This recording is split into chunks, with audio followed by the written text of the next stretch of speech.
মাননীয় প্রধান উপদেষ্টা জানার পরে বেশ খানিকক্ষণ চুপ করে থেকে উনি একটা বিষয় জানতে চাইলেন যে তার বয়স কত।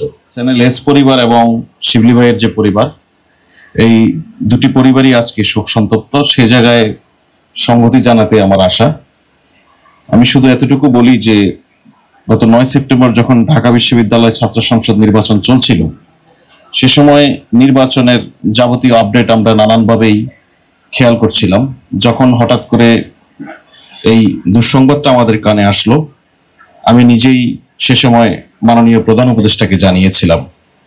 মাননীয় প্রধান উপদেষ্টা জানার পরে বেশ খানিকক্ষণ চুপ করে থেকে উনি একটা বিষয় জানতে চাইলেন যে মারা গেছে তার বয়স কত। আমরা তার বয়স সম্পর্কে একটা ধারণা দিলাম। উনি খুবই কষ্ট পেলেন।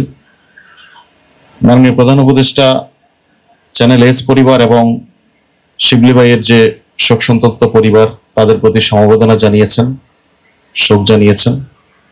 এবং আমি অন্তর্বর্তীকালীন সরকারের পক্ষ থেকে চ্যানেল এস পরিবারকে এবং শিবলি ভাইয়ের পরিবারকে অনুরোধ করব, আমাদের সাংবাদিক কল্যাণ ট্রাস্টের সঙ্গে যেন আপনারা একটু যোগাযোগ রাখেন। অন্তর্বর্তীকালীন সরকার এই পরিবারের পাশে থাকার চেষ্টা করবে। আল্লাহ আপনার পরিবারকে এই শোক সইবার শক্তি দান করুক। আমিন।